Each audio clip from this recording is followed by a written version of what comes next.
now I got the pants on. Everyone's gonna make fun of my calves, but I think you got bigger calves. Yeah. I don't know. Maybe not. I don't know. We'll see. I mean, you Off-season, are bigger. the pro athlete. I'll make it bigger in off season.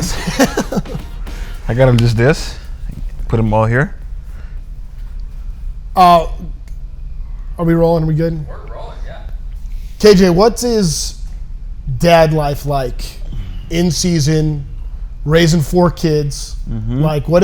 What's the Kenley Jansen day before you get to the ballpark? Well, Kenley Jansen day before I get ballpark. It's tough because as much I love to bring them to school every morning, and knowing that I pitch a game the day before, it will be tough for me to get up. But sometimes I do it, depend how I feel that night before I get in the morning. But it's definitely tough sometimes, because I love, in the off season, I love bringing them to school. Yeah. I love just being a dad and have that, normal, regular life.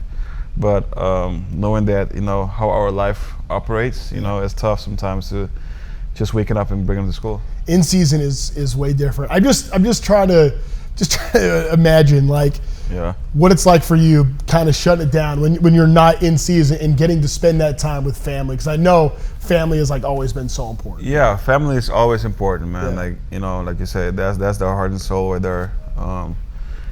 Family, I feel like it always keep you humble, keep you straight. Take the sensitivity away from the game. As much we love this game, and we're constantly dealing with failures, and sometimes we think we're a machine and we're not.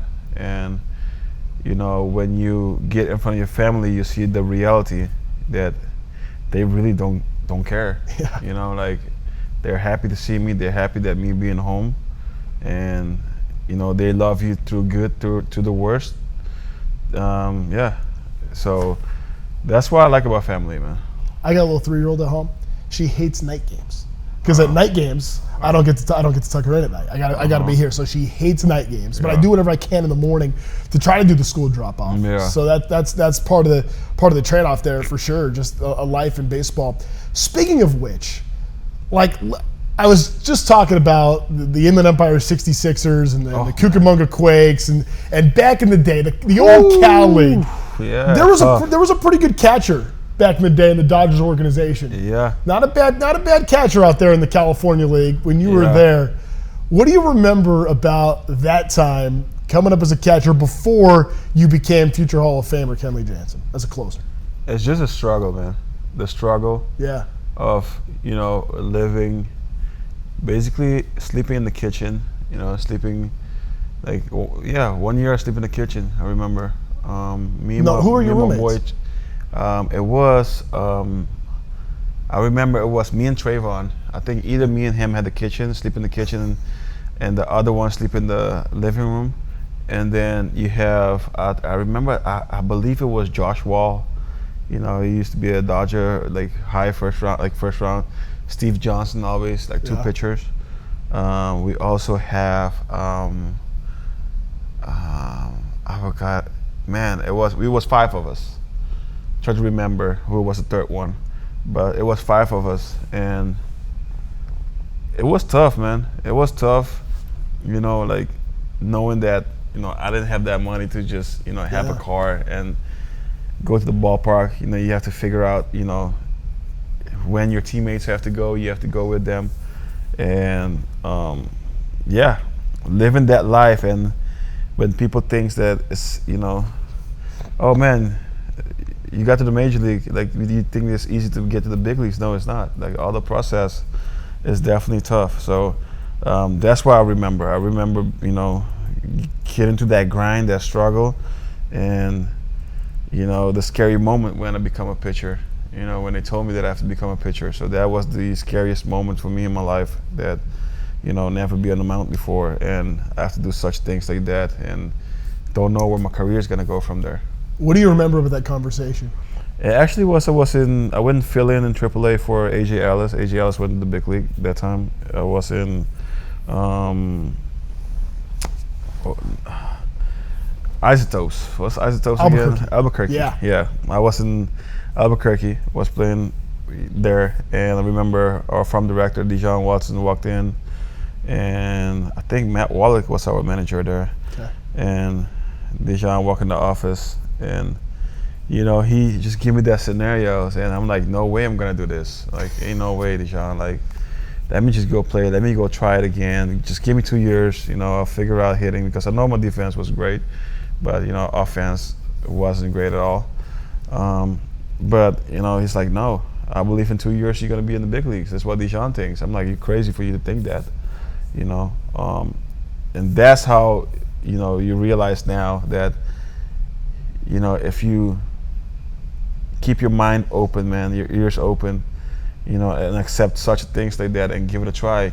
People sometimes vision and see your talent that I didn't see at all. So I wanted to go home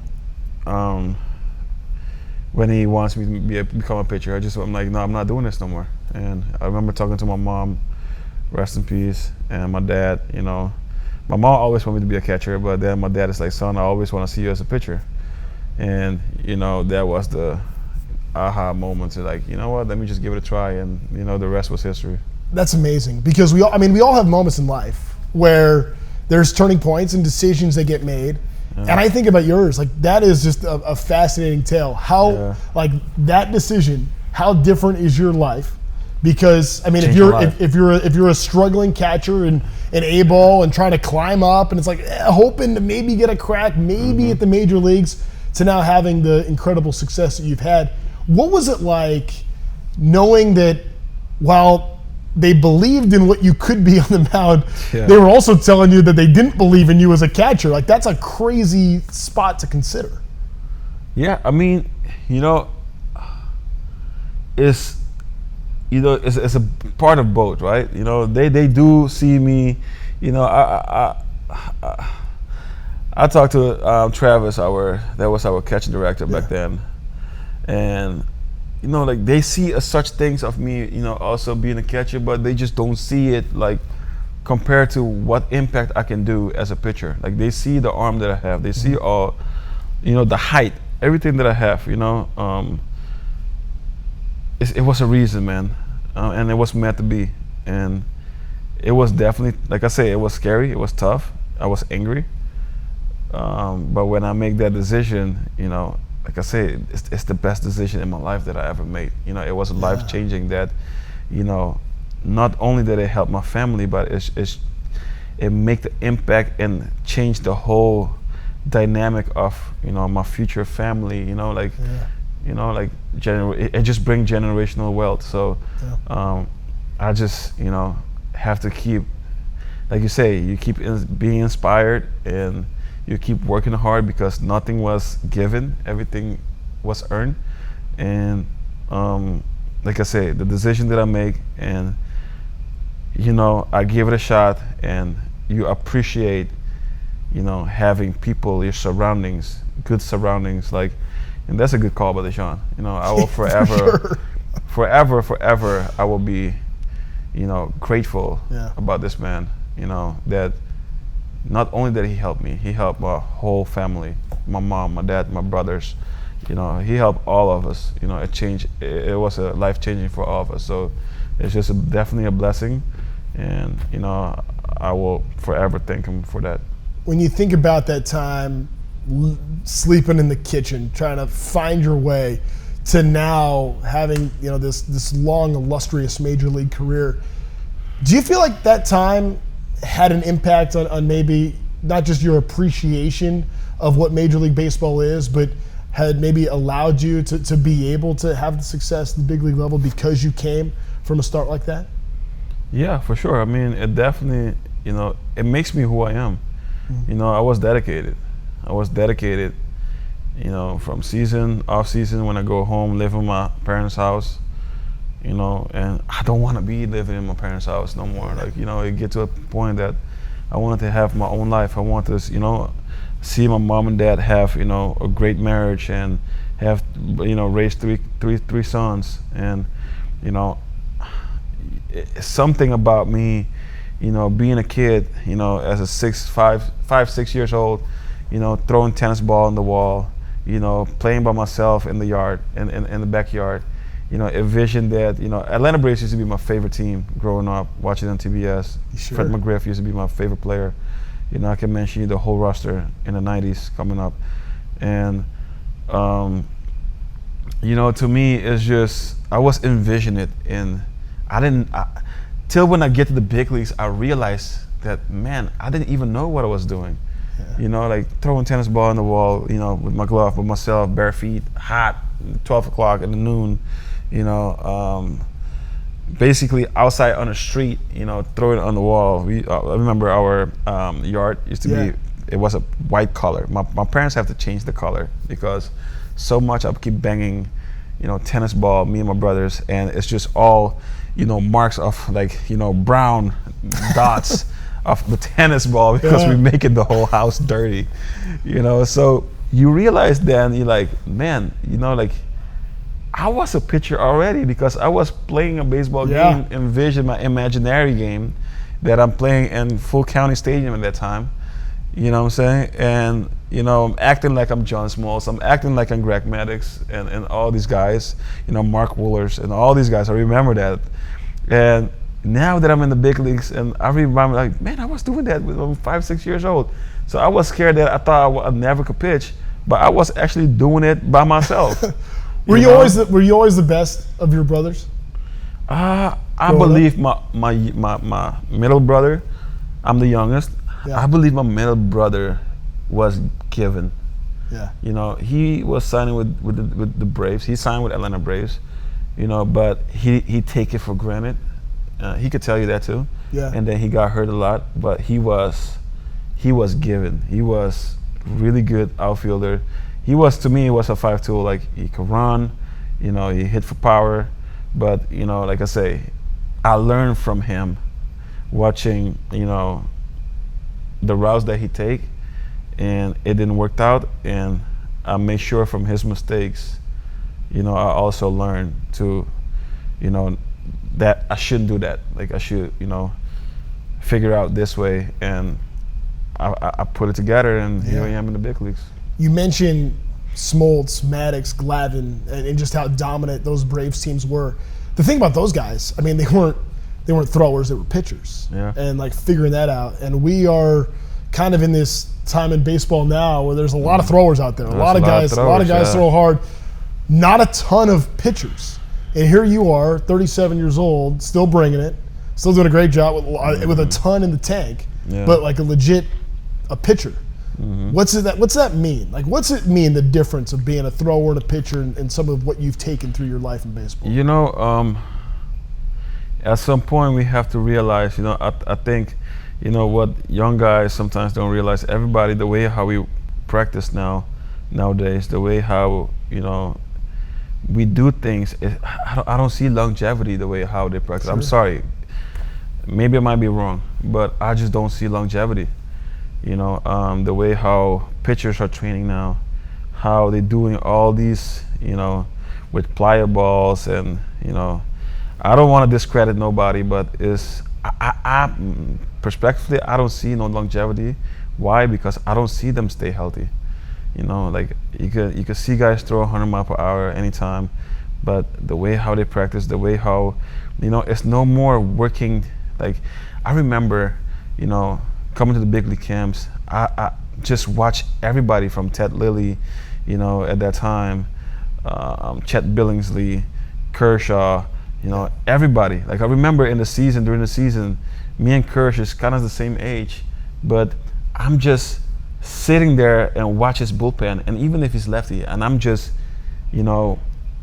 try to finesse his delivery, because I think he has one of the best delivery. You don't see guys work no more, like try to finesse delivery to locate, like we have a guy like Kyle Hendricks that's not throwing hard. How can he survive in this league? His delivery needs to be so synced in, making locations so he can get through that. So I feel like that part is missing, and it's hard to see longevity like that. Guys throw, so many years, especially relievers. Yeah. They just come, throw hard, the arm slot is late, and next thing you know, their shoulders go out. Tons of Tommy Johns nowadays. Tons of people like messed up their labrum. So to me, it just, I remember, got to the big leagues, I was a thrower, rest in peace, Kenny Howell, but he also helped me. It was a combination of him and Rick Honeycutt, it's just from him teaching me how to hold the ball, warming up, to save bullets so you don't get hurt. And knowing that mentally you're ready, you don't have to throw a lot of pitches in the bullpen to get ready, so you burn yourself. And also learn your mechanics so you don't have to always throw hard, to get people out. And when you need it, you just go in the tank and get it. But it's just all about your delivery. So I feel like that's the part that's kind of missing now in the game. And I hope it's awesome fun watching guys throw 100 miles per hour, but then, there's a reason why I'm throwing 91, 95 also too with a unicorn pitch. I know I had a unicorn pitch as a cutter, it's hard, but for that cutter to be good, I also have to locate well, to pitch that long. But you just hit on something too. It's okay, so everyone knows what's coming, but you just said it could be 91, it could be 95. It could be 91, 95, but the thing is it's about location. To change location, change speed though, yes, because you can throw the same pitch a couple different ways, more than a couple different ways. Yeah, I mean, if I don't throw it where I need to throw it, if I'm gonna focus on like, I need to throw hard and add it out, and then even if it's caught down the middle, guy's gonna whack it out. It's gonna be an average fastball. So, it's a combination of both. When I need it, I go get it. Of course, I want to be like in the range of 92, 94, but it's about locating the ball. And when you see all the games that I get hurt this year, it's when my location is not there, and it doesn't work. But that shows you that how great the hitters is. And to me nowadays, man, yes, throw 100, for hitters is tough, but if it's flat down the middle, it's an average pitch, they're gonna hit it. I mean, we talk about, we go through milestones, like 3,000 strikeouts. When are we gonna see that again? I don't know, ever. You probably won't see it. 2,000 strikeouts is gonna be hard to You find. probably won't see. That's what baseball is missing, and and I see they try to like implement it in so type of ways of, oh no, like sometimes we have openers or whatever. They try to figure out how pitchers can go along, but it's just how we practice ourselves, how we how pitchers practice nowadays. You don't see guys develop no more in farm system. They come up here quick, and you don't see starters finesse 3-4 pitches no more. It's just a really good fastball, and then so-so slider, and maybe another pitch. So that's the problem. I feel like you don't see guys go deep no more.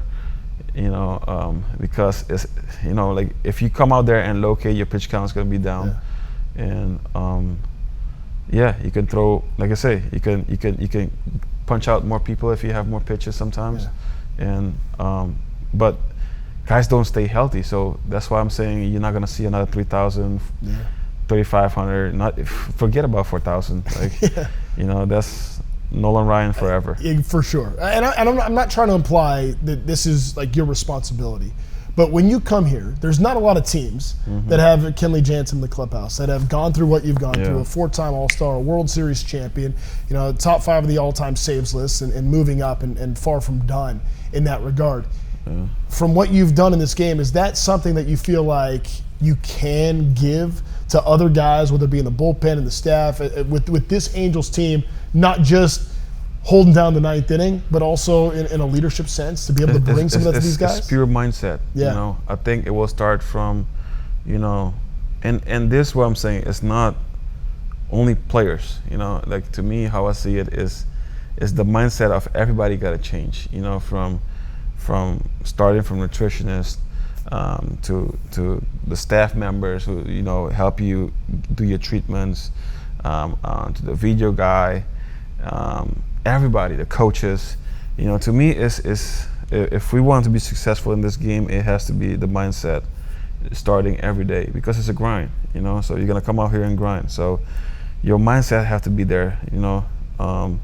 And you can't be sensitive, and you can't have memory. Like especially for us in the bullpen, we just gotta come out there and enjoy the game, embrace it, even that sometimes it sucks. Yes, of course, when you give it up, you're gonna lose sleep over it. But then you gotta wake up, even whatever sleep you have that day, when you wake up the next morning, you gotta embrace it. And you're lucky to be in the big leagues. You get paid to play your favorite sports as a kid. Because to me, it's all love for me, right? Because yes, you make a lot of money with it, but how did I make a lot of money of it? It's the love of the game first, and everything else take care. So, like I say, it's just a mindset we gotta have, and how we wanted to go about it, and how we wanted to stay in between the high and lows, and that's gonna help us on the long run, because I have a lot of lows, I have a lot of highs in my career, but I have a lot of lows that, those could break your career. But then how are you gonna deal with it? How are you gonna confront it? So that's why I keep preaching for all the young guys in the clubhouse. It's just your mindset, because you gotta stick with it. You gotta deal with it, and you gotta find out quick who you are. I'm curious about this, Kenley. Your time with the Dodgers and coming up. You mentioned Kershaw before, but you guys had a really good core that all kind of came up together. And the Angels are trying to build something like that here as well. And you guys, incredibly talented, but you worked hard, you're together, you get to the big leagues, you all have success in the big leagues, you get to the World Series in 17 and 18, and obviously you finally win it in 20. But to be able to have that as a group together, what were some of the things that group had that you were a part of that was different, that helped you be successful, that hopefully this group can maybe learn from it and take some of that? It's got to go back to the mindset. Yeah. That's the one thing that we have, the mindset. I remember me, Kirsch, JT's. This group reminds me like that beginning, like that 2011 to 2012 Dodgers when, the Guggenheim, Mark Walters bought the team. It's just the mindset start changing, I think, and that's what I like so much about this clubhouse, because I'm seeing it. I'm watching the same thing that the start of the Dodgers was here also too, is guys like Zach, Nolan, Joe, all these guys, man, like Wardo, Mike. So it's just how we gonna connect the dots, right? Yeah. How we gonna, for me, it's like, yes, when the season is over, it's how you gonna connect those dots there, because those guys are still gonna be here around. And that's why I was talking to Joe, I was talking to Zach and those guys. I'm like, what we start doing with the Dodgers was, even as much we want to go watch our families, we stay, like few of us stay, and we work out. We go to Dodger Stadium and work out, and that's how it slowly start. Work out, and we connect, we bond, and next thing you know, when the new front office came in, I remember the Dodgers, they start invest in, hey, they're seeing these guys together, working out together in the clubhouse, and they let the nutritionist people stay there and take care of the meal and all that stuff, and we did work. So we gotta find that balance also too here, that it's a great thing coming up. Like you can see that offensively, yes, they're gonna be great, but how are you gonna push a guy like Perry and the top to keep investing in this team is how we gonna go about it. They gotta see that. They have to see our mindset, what direction we want to go, and try to lift this organization for them to keep adding. So it's starting with us in the clubhouse. It's starting us, how we want to go about it in the off season and prepare for the next season, because, we don't want to keep having this culture. The culture needs to be winning. And it's fun watching, a team like Anaheim also be in the postseason and try to win. It's fun to have both LA teams in the postseason, but that's gonna start with us and how much we're driven, how much we're gonna push, and of course, going home to your family off season. Yes, that's the easiest thing to do, but can you deal with the hard part to just stay around and get better to turn something that's here to become very special in the future? You just mentioned a moment ago about some of the highs and the lows that you've been through in your career, and we kind of brushed through this, but I want to go back to it. 17 and 18 in those World Series, the heartbreak that comes with that. We obviously all know what happened in 17. Yeah. But you got the payoff. You got the payoff in 2020. Yeah. How did you handle some of that hardship at that time to be able to get through being so close and not being able to come through and accomplishing that goal, and then to be able to have the payoff a few years later? I mean, even in 17 when we failed, like, it's easy for me to be like, for us to be like, oh man, we got to the World Series. Of course, it's hard not winning it. Cool. Let's celebrate and let's take a few times off and enjoy it, and then be ready. No, it wasn't that. Yeah. I remember for me when that season was over, losing that World Series in Dodger Stadium. I was right back. I was the next day I was in my gym at home. Yeah. I remember that. Even in the 18, I take 3 days off. Pissed off, but I got back in the gym. Working back then with Brandon McDaniel, our strength coach. And continue to want it to get better because obviously the goal is to win a championship. We know that if we don't do that, it's not accomplished yet. So it's just how dedicated you're gonna be, and that's what it was for us, and the success that they still have over there. It's all about their mindset, and that's what I'm trying to, help bring here in this clubhouse. It's about the mindset of how much you want it, how much, like it's great and all to play. Do you want to just play in the big leagues just to play in the big leagues and say that I play in the big leagues, or do you want to play in the big leagues and want to be, accomplish something great, something special? And that's gonna come when people is not around, and you have to figure it out and put some work in. And the harder you work, the better it is, the more you're gonna last. So it's a time that you need to take a break, of course, and you can go see your family, but majority of the time you just gotta dedicate. And for me, it's like 16th season now, probably gonna be my 15th full season, and I still feel like even that we win the championship in 2020, I still feel like it's more in the tank. And when Perry signed me here, I think it was a great thing that I see how his mindset was to, they all here want to change this culture, and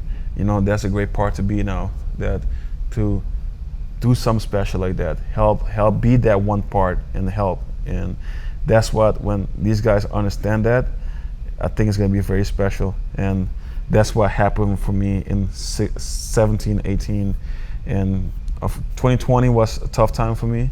Yeah. When I find out about the whole scandal, and I kind of mentally failed in that postseason. And thank God my teammates picked me up. All those years that I grind and picked them up, and you see your teammates pick you up, and that's what it is. It's just about the mindset. And I got back, like I say, even 2020, we won a World Series.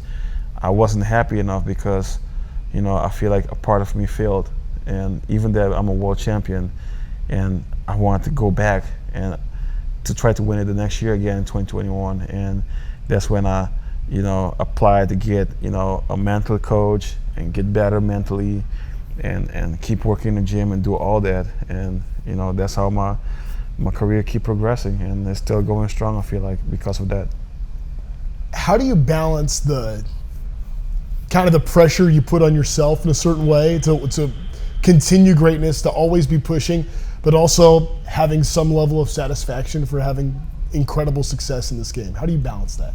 How did I balance it? Man, it's hard for me because I'm always hardcore, I feel like, You're Kenley, your Mamba mentality. Yeah, I'm always hardcore. Yeah. I'm always working. So, I'm always envision, when I'm working out, I'm not working out to just, I'm working out to envision when I'm having those tough times. When I have game like I have yesterday, even that I give up a couple of runs, but I'm envision sometimes, and it might be weird, but when you're tired, that's when you're tired, and that's when you work hard.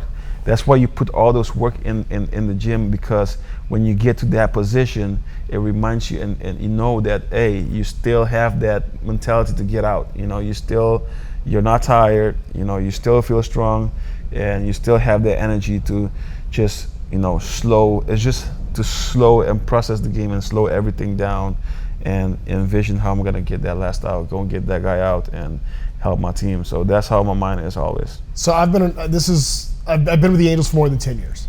So I've been around pro sports for a little bit, and there's not a whole lot of ways the general population can connect with pro athletes. Yeah.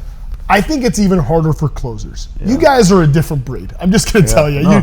Closers are different, and handling the ninth inning and the pressure and the stress and everything that comes with that, with the game on the line, what's your process? How do you do it? Slow it down. That's all you got to do. You got to know how, even with pitch clock now, you have to know, how to slow it down, how to step off sometimes. Even when this guy on base, like let's say you give up a leadoff double, you still got 2 times to step off. It's just control the situation and focus. Study. Do your study, do your due diligence, and see, who you're gonna face, who's on deck, who's in the hole, how many outs you have, what's the score. If the score is 1-0, or are we up by 2, or are we up by 3, right? So it's scenarios that you gotta control it. You gotta mastermind it. That even that we up by 2, I give up a leadoff double. The tying run is still at home. And we gotta figure that part out to, who I have in the batting box, who I have on deck. Sometimes, as much as says, if you can't be stubborn sometimes when you have the hottest hitter be in the batting box and you have someone that's an easy out on deck. Even if you put in the time run at first, sometimes, you gotta pick and choose where's you out. Sometimes, yes, of course, I feel like I can get everybody out. I'm not scared of anybody. But sometimes your stubborn can get yourself in trouble. So it's how you manage yourself and get situations and help your team, put your team in the best way to win games. I'll never forget this, hearing it from CC Sabathia. And he was talking about, this is pre-pitch clock, but he was talking about taking the ball to start a game at Yankee Stadium, and there's 45,000 people and they're all looking at him. He goes, the game doesn't start till I feel like it's my time to get started, and took that kind of control. Yeah, but that's a control that so few understand. Yeah. But Kenley, for you to have that, I guess what I'm getting at is there's not a lot of guys that have that. So how do you do it? That's how you do it. Like pitchers say, we are in control. We're gonna throw the ball to dictate how the game's gonna go. So if you can slow that down and you show no signs, and always as a closer, man, you can't show emotions.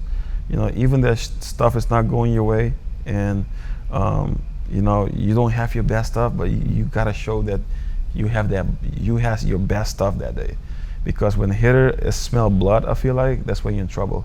So we always have to be on offense, never on defense, and we dictate when the game is gonna go. The guy that you're running down on the all-time saves list, Lee Smith, was here. He was an Angel. Yeah. I know some of his old teammates, and there used to be times where stories of Lee Smith rolling up to the ballpark when the fans were getting here. He'd be sleeping in the clubhouse, and all of a sudden he never missed his time to pitch. And he would say, he goes, I could smell a save. He knew it was coming. Trying to understand that, and it's a very different era now. But for you, like when you're going and you have an opportunity to go get a save and how the game's going, how do you gear yourself for the ninth inning, knowing that everyone else is getting ready for 6:38? You're not getting ready for 6:38. No. You're getting ready for the game at night. The ninth inning, it's different. That's a part of learning, right? That you listen, man. If I think today I will know this game, like 100% I know this game, and then I should retire, because you're always gonna learn. And what you say about Lee Smith, of course, like I'm not gonna do stuff like that. But one thing I learned is, I used to come to the ballpark at 1:30 and start working out at 2 o'clock. Run, lift, do all that. But then you have such a downtime, and as older you get, how you gonna, conserve your energy better. You start to realize that, it's not selfish, and I let my teammates know that, if you ask, I'll probably be the last guy coming up to the ballpark, but also the last guy who leave the ballpark, because. Like you say, the game started at 6:30, but for me, really, it started at 9:30. So everything, pushed back. So I'm gonna come now to the ballpark, play catch. I'll be the last guy out there play catch, but then, I don't start till 6:30. Honestly, like I really start my whole routine, running, lifting weights, do like cardio, core, all my stuff. I started like right when the first inning started, and by the 5th inning I'm done. You know, I get dressed and I'm hot, and like you say, you smell that save, you envision it. You know, you be ready, and you're zone in, because now, you know, you realize that, you know, the best time to zone in is like you can't zone in for like 5-6 hours. You know, you gotta pick and choose and see when you're really gonna be zoned in. So by the time I'm done lifting weight and prepare and get dressed, you know, that's when you start envision. You see the score already. You see how the game is gonna go. Now you start to envision and be in the moment and stay in the moment. By the time we come to this 8 innings, I'm locked in. We all know, Kenley, when it's the 9th inning, we want to see you come in a safe situation. Mm-hmm. You've pitched quite often in some non-safe situations this year, and with this team, trying to get this team over the hump, and has been. We see the progress, but again, getting that winning culture and the consistent winning, I think, is what's trying to happen. Mm-hmm. You've risen to the moment in a lot of those times where there were probably some people that would say, well, I'm sure Kenley doesn't necessarily want to pitch in this spot, but also understanding that you being able to go put up a 0 in the 9th inning gives the team a better chance to win in the 10th or an extra innings. How important has it been for you to be able to step in those spots, and maybe why have you answered the call and told, whether it be Wash or Ray, hey, yeah, I'm good, I'm ready to go, no matter what the situation is? Sometimes it's a wake-up call for everybody, right? Because if you see me coming, you know, you think the game is over, should be over, us winning, and you know, that's when you want to see me out there more, because, you know, like you say, it's for me as a closer, it's such a individual team sport, because for me to pitch, for me to do my thing, that means that the team is succeeding. So you want me to be out there. And I feel like sometimes, you know, not pitching those situations is a kind of wake-up call for everybody, that I'm going to show you that I'm going to come up there. I'm not going to, you know, feel bad about it or anything. I'm just going to go out there, grind it just like it's a safe situation, put some work in, and hopefully it's like it's a eye catch for everybody to, hey, we got to step it up. And, you know, we got to, you know, we can't have our best guy, or one of our best guy, because I believe like all of us is good in the bullpen, be out there and not throw in a situation like that. So you want to see them out there to come and help us win. So that's why sometimes you just pick up those balls, like when we're down by 1 or, you know, down by 2 sometimes. And if I don't pitch enough, you know, why not be in those situations? So you gotta go out your way sometimes, you know, to help the team be in the better spot. It's in the Angels' best interest for you to get as many saves as you possibly can. I think we all can accept that about a closer. Yeah. We've seen a lot of milestones here with the Angels. When Albert Pujols was here, you know, the 3,000 hits, 600 home runs. He later hit 700, and you know, Mike Trout closing in at 400 as the time we're taping this interview. Maybe he hits 2 tonight. But for you, 500 saves. Yes. When that time comes, what's that going to mean to you? Oh man, you know, like now that I'm getting closer to it, I start to envision it, right? Yeah. And like visualize it, like be in the moment.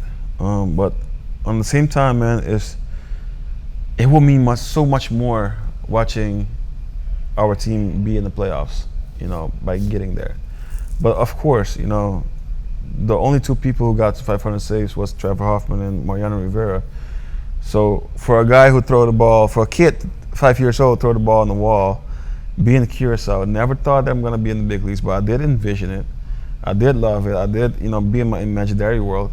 But man, I mean, it definitely means so much to me. It will definitely mean so much to me, and how far I get, you know, how far I carry my family name, you know, and help great organizations win ball games. So it will definitely means the world to me. But the most what means for me is, you know, to see a team like this, you know, can figure it out and be back in the playoffs and playing October baseball. Kenley, you just brought us full circle. That was it. That was beautiful. Thank you. Appreciate the time, man. Thank you so much. Thank you. I'm Kenley Jansen. Thanks for watching Under Halo podcast. One more time. I'm Kenley Jansen. Thanks for watching On the Halo podcast. Perfect. That was great. Last thing I have you do is I'm going to take a picture of you. I'm going to have you sign it. That you're at. All right. Kenley, I felt like I could have gone another hour. I have so many Dodger questions I want to ask you. You could have, but you stop it. I did. Well, you put such a perfect bow on it right there. I don't have nothing to do. That's so. true. You told us you have until 6:30 before you're I got done. an hour and 30 minutes. So How's the ticker? ticker's good, man. Yeah. Ticker's good. Just sign it on it. It's Yeah, just on the blank. white. The